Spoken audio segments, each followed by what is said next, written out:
வணக்கம். இந்திய நேரப்படி மதியம் 1:30 மணி செய்திகள். முதலில் தலைப்பு செய்திகளை காணலாம். மத்திய உள்துறை அமைச்சர் அமித்ஷாவுடன் மாநில தலைவர் நைனா நாகேந்திரன் சந்திப்பு. மாலை நடைபெறவுள்ள நிர்வாகிகள் கூட்டம் குறித்து ஆலோசனை. மாணவர்களுடன் முதலமைச்சர் மு.க.ஸ்டாலின் காணொலி காட்சி மூலம் கலந்துரையாடல் நிகழ்ச்சி. ஸ்மார்ட் வகுப்பறைகளை தயார் நிலையில் வைத்திருக்க உத்தரவு. அமெரிக்கா சீனா இடையே நாளை வர்த்தக பேச்சுவார்த்தை. சுமூகமான தீர்வு எட்டப்படுவதாக எதிர்பார்ப்பு. பிணைய கைதியின் சடலத்தை மீட்ட இஸ்ரேல். காசாவில் இன்னும் 55 பிணைய கைதிகள் உள்ளதாக அறிவிப்பு. இனி விரிவான செய்திகளை காணலாம். மதுரையில் மத்திய உள்துறை அமைச்சர் அமித்ஷாவை பாஜக மாநில தலைவர் நைனா நாகேந்திரன் சந்தித்து பேசினார். மதுரையில் இன்று நடைபெறும் பாஜக நிர்வாகிகள் கூட்டத்தில் கலந்து கொள்வதற்காக மத்திய உள்துறை அமைச்சர் அமித்ஷா நேற்று நள்ளிரவு விமான நிலையம் வந்தடைந்தார். அவருக்கு பாஜக சார்பில் உற்சாக வரவேற்பு அளிக்கப்பட்டது. இதையடுத்து தனியார் விடுதியில் தங்கியிருந்த அவரை பாஜக மாநில தலைவர் நைனா நாகேந்திரன் சந்தித்து பேசினார். இதனைத் தொடர்ந்து மாலை 4:05 மணிக்கு ஒத்தக்கடை பகுதியில் நடைபெறவுள்ள பாஜக நிர்வாகிகள் கூட்டத்தில் பங்கேற்கிறார். அமித்ஷா வருகையொட்டி நகரில் பாதுகாப்பு பலப்படுத்தப்பட்டு ட்ரோன்கள் பறக்க தடை விதிக்கப்பட்டுள்ளது. மாணவ மாணவிகளுடன் வரும் ஜூலை மாதம் 15ஆம் தேதி முதலமைச்சர் மு.க.ஸ்டாலின் காணொலி மூலம் கலந்துரையாட உள்ளார். மாநில திட்ட அலுவலகத்தில் வரும் ஜூலை மாதம் 15ஆம் தேதி முதலமைச்சர் மு.க.ஸ்டாலின் மற்றும் பள்ளிக்கல்வித்துறை அமைச்சர் அன்பில் மகேஷ் பொய்யாமொழி ஆகியோர் காணொலி மூலம் மாணவர்களுடன் கலந்துரையாட உள்ளனர். இதன் காரணமாக அனைத்து அரசு பள்ளிகளிலும் அதிநவீன உயர் தொழில்நுட்ப கணினி ஆய்வகங்கள் மற்றும் ஸ்மார்ட் வகுப்பறைகளை தயார் நிலையில் வைத்திருக்க வேண்டும் என தெரிவிக்கப்பட்டுள்ளது. இதன் முன்னோட்டமாக ஒவ்வொரு வாரமும் வெள்ளிக்கிழமை ஒத்திகை பயிற்சிகள் நடைபெறவுள்ளதாக தெரிவிக்கப்பட்டுள்ளது. முன்னதாக தமிழகத்தில் உள்ள 6329 அரசு உயர்நிலை பள்ளிகள் மற்றும் மேல்நிலை பள்ளிகளில் அதிநவீன உயர் தொழில்நுட்ப கணினி ஆய்வகங்கள் மற்றும் ஸ்மார்ட் வகுப்பறைகள் அமைக்கப்பட்டுள்ளது. லண்டனில் நாளை அமெரிக்கா சீனா இடையே வர்த்தக பேச்சுவார்த்தை நடைபெறவுள்ளது. பிரிட்டனில் உள்ள லண்டன் நகரில் அமெரிக்கா சீனா ஆகிய 2 பொருளாதார பலமிக்க நாடுகள் வர்த்தக பேச்சுவார்த்தை நடத்தவுள்ளனர். இரு நாடுகளுக்கிடையே கடந்த சில நாட்களாக வர்த்தக போர் நிலவி வந்தது.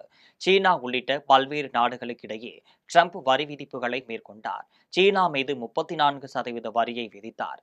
இதையடுத்து அமெரிக்கா மீது சீனாவும் வரியை விதித்து வரி போர் தொடங்கியது. சீனா மீது அமெரிக்கா 145%, அமெரிக்கா மீது சீனா 125% வரியும் விதித்தது. இதையடுத்து இரு நாடுகளும் 90 நாட்களுக்கு வரி விதிப்பை ஒத்திவைப்பதாக பரஸ்பர ஒப்பந்தம் மேற்கொண்டது. இந்த நிலையில் லண்டனில் நாளை நடைபெறவுள்ள வர்த்தக பேச்சுவார்த்தையில் சுமூகமான தீர்வு எட்டப்படும் என எதிர்பார்க்கப்படுகிறது. ஹமாஸ் படையினரால் கடத்தி செல்லப்பட்ட தாய்லாந்து பிணைய கைதியின் சடலத்தை இஸ்ரேல் மீட்டுள்ளது.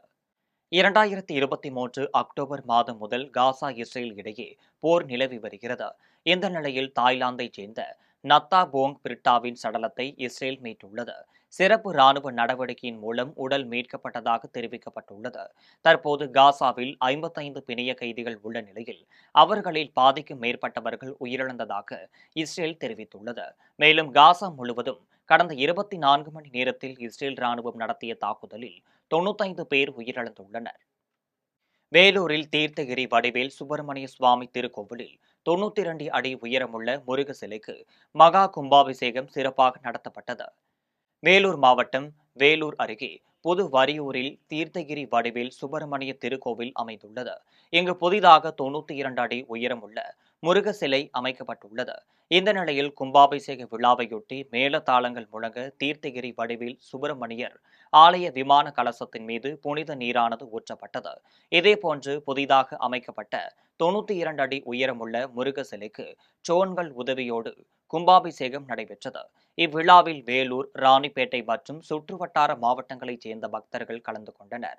இதில் சட்டமன்ற உறுப்பினர்கள் நந்தகுமார், கார்த்திகேயன், மேயர் சுஜாதா, மாவட்ட ஊராட்சி தலைவர் பாபு மற்றும் கோவில் நிர்வாகிகள் சீனிவாசன் உள்ளிட்டோர் கலந்து கொண்டு சாமி தரிசனம் செய்தனர். அதிமுகவின் திட்டங்களை திமுக முடக்கிவிட்டதாக அதிமுக பொதுச் செயலாளர் எடப்பாடி பழனிசாமி குற்றம் சாட்டியுள்ளார். ராணிப்பேட்டை மாவட்டம் அரக்கோணத்தில் சட்டமன்ற உறுப்பினர் ரவியின் இல்ல திருமண விழாவில் அதிமுக பொதுச் செயலாளர் எடப்பாடி பழனிசாமி கலந்து கொண்டார். இதையடுத்து செய்தியாளர்களை சந்தித்து பேசிய அவர், திமுக 200 இடங்களில் வெற்றி பெறுவோம் என்று முதல்வர் ஸ்டாலின் பகல் கனவு காண்பதாக கூறினார்.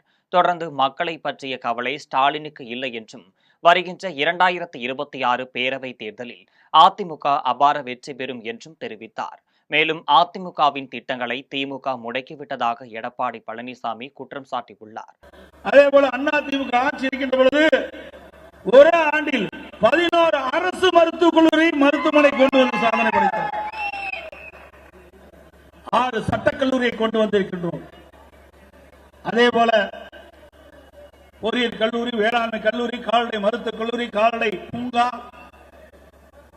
இப்படி கலை மற்றும் அறிவியல் கல்லூரி என்று ஏராளமான கல்லூரிகளை திறந்து ஏழை எளிய ஒடுக்கப்பட்ட நசுக்கப்பட்ட கடை கோட்டில குடிசையில வாழ்கின்ற சாதாரண குடும்பத்திலே பிறந்த மாணவனை கூட குறைந்த கட்டணத்திலே உயர்கல்வி படிக்கக்கூடிய சூழ்நிலை உருவாக்கியது அரசாங்கம் அதிமுக அரசாங்கம்.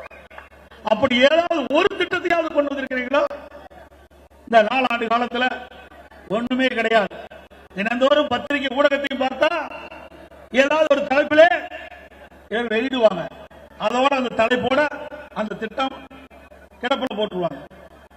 கிட்டத்தட்ட 4 ஆண்டு காலமாக அனைத்து இந்திய அண்ணா திராவிட முன்னேற்ற கழக ஆட்சியில் கொண்டு வரப்பட்ட திட்டங்கள் சிக்கல் வெட்டி திறப்போலா கண்டுட்டு இருக்கிறீங்க. அதுதான் நீங்க செய்த சாதனை. புதிதாக எந்த சாதனையும் செய்யவில்லை.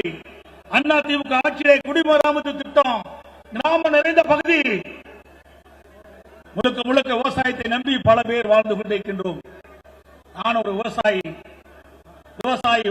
தொழிலாளி 2 பேருக்கு நன்மை பிறக்கக்கூடிய அற்புதமான திட்டம் குடிமராமத்து திட்டத்தை கொண்டு வந்து நிறைவேற்றினோம். விவசாயிகள் தங்கள் பகுதியில் இருக்கின்ற ஏரிகள், குளங்கள், குட்டைகளில் அவர்களே குழு அமைக்கப்பட்டு அந்த குழு மூலமாக மண்டல் மண்ணை ஏரியிலிருந்து அள்ளப்பட்டு தங்களுடைய நிலங்களுக்கு இயற்கை உரமாக இன்னைக்கு வழங்கக்கூடிய ஒரு சூழ்நிலையை கொண்டு வந்த அரசாங்கம் அதிமுக அரசாங்கம். இன்னைக்கு குடிமராமத்து திட்டம் என்பது அற்புதமான திட்டம். அதனால ஒரு பக்கம் ஏரி ஆழமாகுது, மறுபக்கம் அந்த நிலங்கள் பண்படுத்தப்படுகின்றன. அந்த வண்டல் மண் அங்க இருக்கின்ற நிலத்திற்கு இயற்கை உரமாக பயன்படுகிறது, நல்ல விளைச்சலை கொடுக்கின்றது. அப்படிப்பட்ட அற்புதமான திட்டத்தை முடக்கிய அரசாங்கம் அதிமுக அரசாங்கம். மழுப்பாமல் பதிலளித்து நிரூபியுங்கள் என தேர்தல் ஆணையத்திற்கு மக்களவை எதிர்க்கட்சித் தலைவர் ராகுல் காந்தி சவால் விடுத்துள்ளார். மகாராஷ்டிரா தேர்தலில் முறைகேடு நடந்ததாக ராகுல் காந்தி குற்றம் சாட்டினார். இதற்கு தேர்தலில் தோல்வியுற்றதால் இவ்வாறு பேசுவதாக தேர்தல் ஆணையம் கூறியது. இந்த நிலையில் மக்களவை எதிர்க்கட்சித் தலைவர் ராகுல் காந்தி இதுகுறித்து பதிவு ஒன்றை வெளியிட்டுள்ளார். அதில் தேர்தல் ஆணையத்திற்கு மறைக்க எதுவும் இல்லை என்றால் மழுப்பாமல் பதிலளித்து நிரூபியுங்கள் என குறிப்பிட்டுள்ளார். தொடர்ந்து சமீபத்தில் தேர்தல் நடத்தப்பட்ட மகாராஷ்டிரா வாக்குச்சாவடிகளில் மாலை 5 மணிக்கு மேல் பதிவான அனைத்து கண்காணிப்பு கேமரா காட்சிகளையும் வெளியிடுமாறு அறிவுறுத்தியுள்ளார். மேலும் கேள்விகளுக்கு பதிலளிக்காமல் தப்பிப்பது உங்கள் நம்பிக்கை தன்மையை பாதுகாக்காது என்றும் விமர்சனம் செய்துள்ளார். விருதுநகரில் பட்டாசு தொழிலாளர்களின் உழைப்பை பிரதிபலிக்கும் வகையில் 30 லட்சம் ரூபாய் மதிப்பீட்டில் அமைக்கப்பட்ட நினைவு சிலையை நிதியமைச்சர் தங்கம் தென்னரசு திறந்து வைத்தார். விருதுநகர் மாவட்டம் சிவகாசி கார்னேசன் சந்திப்பில் ஆட்சியர் ஜெயசீலன் முயற்சியில் பட்டாசு தொழிலாளர்களின் உழைப்பு மற்றும் தியாகத்தை பிரதிபலிக்கும் வகையில் பட்டாசு தொழிலாளி நினைவு சிலை 30 லட்சம் ரூபாய் மதிப்பில் கட்டப்பட்டது. இந்த சிலையை நிதியமைச்சர் தங்கம் தென்னரசு திறந்து வைத்தார். இதில் மாவட்ட ஆட்சியர் ஜெயசீலன், மேயர் சங்கீதா, சார் ஆட்சியர் பிரியா உள்ளிட்டோர் கலந்து கொண்டனர். இதனைத் தொடர்ந்து சிவகாசி அறிவுசார் மையத்தில் காமிக்ஸ் நூலகம், சிவகாசி அரசு கலைக் கல்லூரியில் 80 லட்சம் ரூபாய் மதிப்பில் கட்டப்பட்ட கலையரங்கம் ஆகியவற்றையும் திறந்து வைத்தார். தொடர்ந்து பட்டாசாலை வெடி விபத்தில் உயிரிழந்த தொழிலாளர்களின் குடும்பத்திற்கு நிதி உதவி வழங்கப்பட்டது. இதையடுத்து பேசிய அவர், செயற்கை நுண்ணறிவு குறித்து கல்லூரிகளில் பாடப்பிரிவும் பல்கலைக்கழகங்களில் ஆராய்ச்சி படிப்பை மேற்கொள்ள அதிக நிதி ஒதுக்கப்பட்டு உள்ளதாக தெரிவித்தார். வால்பாறை அருகே வீண் தகராறு காரணமாக மது போதையில் கத்தியால் வெட்டிய நபரை போலீசார் கைது செய்துள்ளனர். கோவை மாவட்டம் வால்பாறையில் உள்ள ஒரு செல்போன் கடையில் பிரவீன்குமார் என்பவர் செல்போனை பழுதுபார்க்க கொடுத்துள்ளார். இந்த நிலையில் கடையில் வேலை பார்த்து கொண்டிருந்த பாலமுருகன் என்பவர் செல்போனை பழுது நீக்கி சரிபார்த்து கொண்டுள்ளார். இதற்கான பணத்தை கேட்டபோது பிரவீன்குமாருக்கும் பாலமுருகனுக்கும் இடையே தகராறு ஏற்பட்டுள்ளது. இதன் காரணமாக ஆத்திரமடைந்த பிரவீன் பாலமுருகனை கத்தியால் வெட்டிவிட்டு தப்பி சென்றுள்ளார். இதில் காயமடைந்த அவர் வால்பாறை அரசு மருத்துவமனையில் சிகிச்சைக்கு சேர்க்கப்பட்டுள்ளார். இதுகுறித்து தகவல் அறிந்து வந்த காவல்துறையினர் தப்பி ஓடிய பிரவீன்குமாரை பிடித்து விசாரணை மேற்கொண்டதில் மது போதையில் கத்தியால் குத்தியது தெரியவந்தது. இதையடுத்து போலீசார் அவரை கைது செய்து சிறையில் அடைத்தனர். விருதுநகர் அருகே சேத்தூரில் பழுது நீக்குவதற்காக நிறுத்தப்பட்ட ஆம்புலன்ஸ் வாகனம் தீப்பற்றி எரிந்ததால் பரபரப்பு ஏற்பட்டது. விருதுநகர் மாவட்டம் ராஜபாளையத்தைச் சேர்ந்த ஜெயக்குமார் என்பவர் சொந்தமாக ஆம்புலன்ஸ் வாகனம் வைத்துள்ளார். இந்த நிலையில் அவரது வாகனம் கடந்த சில மாதங்களுக்கு முன்பு விபத்தில் சிக்கி பழுதானது. இதனை சரி செய்வதற்காக பழுது நீக்கும் மையத்திற்கு முன்பு சாலையோரம் வாகனத்தை நிறுத்தி வைத்துள்ளார்.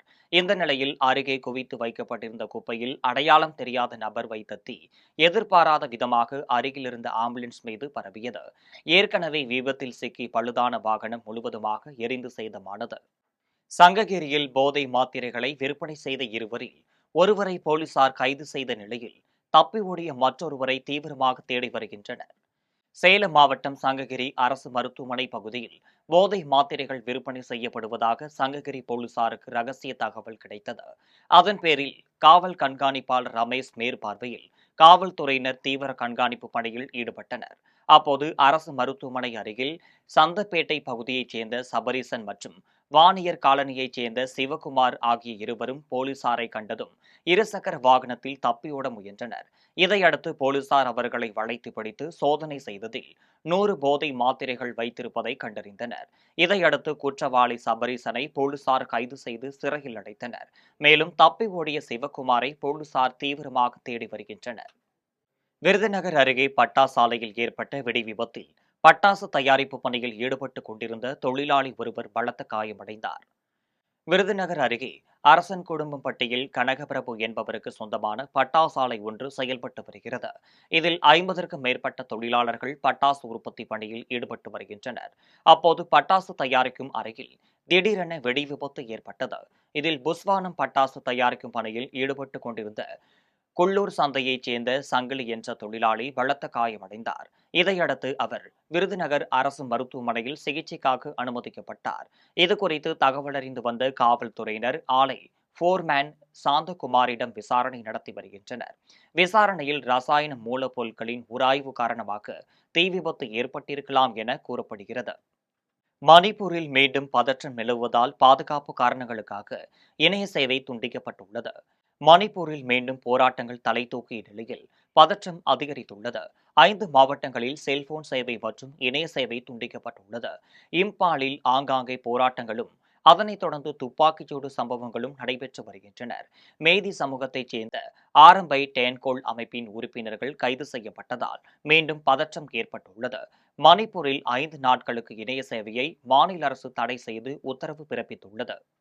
கெங்கவள்ளி அருகே உள்ள லட்சுமி நாராயணன் பெருமாள் திருக்கோவிலில் கும்பாபிஷேக விழா வெகு விமரிசையாக நடைபெற்றது. சேலம் மாவட்டம் கெங்கவள்ளி அருகே உள்ள ஆணையம்பட்டி கிராமத்தில் லட்சுமி நாராயண பெருமாள் கோவில் அமைந்துள்ளது.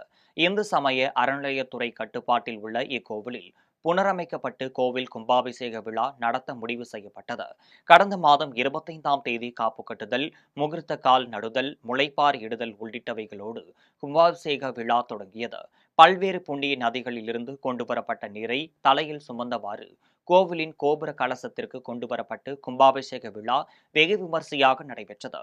இதில் ஆணையம்பட்டி, கெங்கவள்ளி, நடுவள்ளூர், தொடாவூர் உள்ளிட்ட சுற்றுவட்டார பகுதிகளைச் சேர்ந்த ஆயிரக்கணக்கான பொதுமக்கள் கலந்து கொண்டு சாமி தரிசனம் செய்தனர். இனி வருவது உலக செய்திகள்.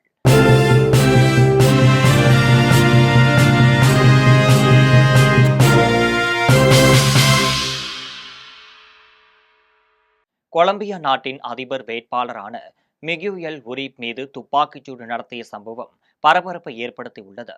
தென்னாப்பிரிக்காவில் உள்ள கொலம்பியா நாட்டில் அடுத்த ஆண்டு தேர்தல் நடைபெற உள்ளது.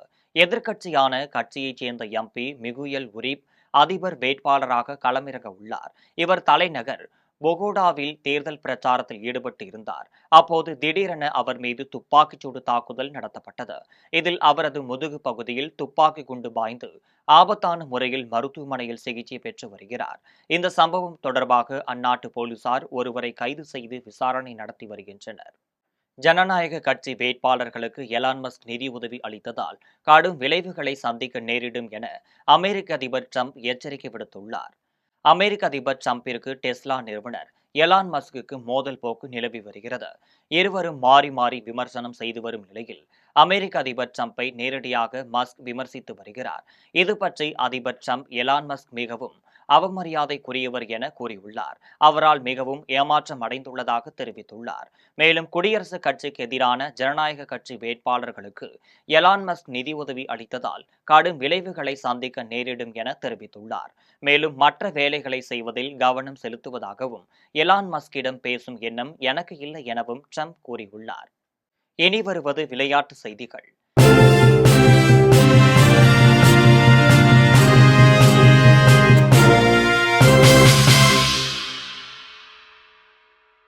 இன்று மாலை 3:15 மணிக்கு நடைபெறும் TNPL கிரிக்கெட் தொடரில் மதுரை பாந்தர்ஸ், சேலம் ஸ்பார்டன்ஸ் அணிகள் மோத உள்ளனர். கோவையில் உள்ள SNR கல்லூரி மைதானத்தில் 9வது TNPL கிரிக்கெட் தொடர் நடைபெற்று வருகிறது. லீக் முடிவில் முதல் 4 இடங்களை பிடிக்கும் அணிகள் பிளே ஆஃப் சுற்றுக்கு தகுதி பெற உள்ளனர். இதன்படி இன்று மாலை 3:15 மணிக்கு நடைபெறும் ஆட்டத்தில் மதுரை பாந்தர்ஸ், சேலம் ஸ்பார்டன்ஸ் அணிகள் மோதுகின்றனர்.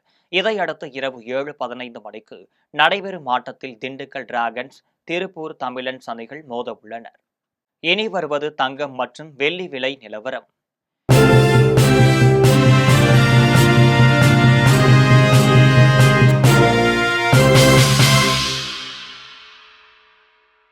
சென்னையில் ஆபரண தங்கத்தின் விலை ஒரு சவரன் 71,840 ரூபாய்க்கு விற்பனை செய்யப்படுகிறது. சென்னையில் இன்று ஆபரண தங்கத்தின் விலை நேற்றைய விலையில் மாற்றம் இன்றி 8,980 ரூபாய்க்கு விற்பனை செய்யப்படுகிறது. மேலும் ஒரு சவரன் 1,200 ரூபாய் குறைந்து 71,840 ரூபாய்க்கு விற்பனை செய்யப்படுகிறது. 24 கேரட் தூய தங்கம் ஒரு சவரன் 78,376 ரூபாய்க்கு விற்பனை செய்யப்படுகிறது. மேலும் 1 கிராம் வெள்ளி 118 ரூபாய்க்கும் 1 கிலோ வெள்ளி 1,18,000 ரூபாய்க்கும் விற்பனை செய்யப்படுகிறது. இனி வருவது வானிலை செய்திகள்.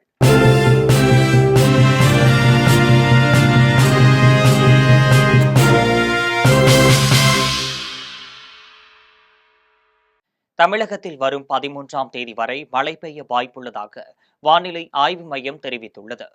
தமிழகத்தில் ஒரு சில இடங்களிலும் புதுச்சேரி, காரைக்கால் பகுதிகளிலும் இடி மின்னலுடன் கூடிய லேசானது முதல் மிதமான மழைக்கு வாய்ப்புள்ளது. நாளை மற்றும் நாளை மறுநாள் மழையுடன் 30 முதல் 40 கிலோமீட்டர் வேகத்தில் காற்று வீச வாய்ப்புள்ளதாக கூறப்பட்டுள்ளது. குறிப்பாக கடலூர், கள்ளக்குறிச்சி, விழுப்புரம் மாவட்டங்களிலும் புதுச்சேரியிலும் கனமழை பெய்ய வாய்ப்புள்ளது. வரும் 13ஆம் தேதி கோவை மாவட்ட மலைப்பகுதிகள் மற்றும் நீலகிரி மாவட்டத்தில் கனமழை பெய்ய வாய்ப்புள்ளதாக வானிலை ஆய்வு மையம் தெரிவித்துள்ளது. மீண்டும் ஜெம் தலைப்புச் செய்திகள். மத்திய உள்துறை அமைச்சர் அமித்ஷாவுடன் மாநில தலைவர் நைனா நாகேந்திரன் சந்திப்பு. மாலை நடைபெறவுள்ள நிர்வாகிகள் கூட்டம் குறித்து ஆலோசனை. மாணவர்களுடன் முதலமைச்சர் மு.க. ஸ்டாலின் காணொலி காட்சி மூலம் கலந்துரையாடல் நிகழ்ச்சி. ஸ்மார்ட் வகுப்பறைகளை தயார் நிலையில் வைத்திருக்க உத்தரவு. அமெரிக்கா, சீனா இடையே நாளை வர்த்தக பேச்சுவார்த்தை. சுமூகமான தீர்வு எட்டப்படுவதாக எதிர்பார்ப்பு. பிணைய கைதியின் சடலத்தை மீட்ட இஸ்ரேல். காசாவில் இன்னும் 55 பிணைய கைதிகள் உள்ளதாக அறிவிப்பு. இத்துடன் ஜெம் செய்திகள் நிறைவடைகின்றன. மீண்டும் ஜெம் செய்திகள் மாலை 6 மணிக்கு. உடனுக்குடன் செய்திகளை காண GemLive.tv என்ற இணையதளத்தில் இணைந்திருங்கள். நன்றி, வணக்கம்.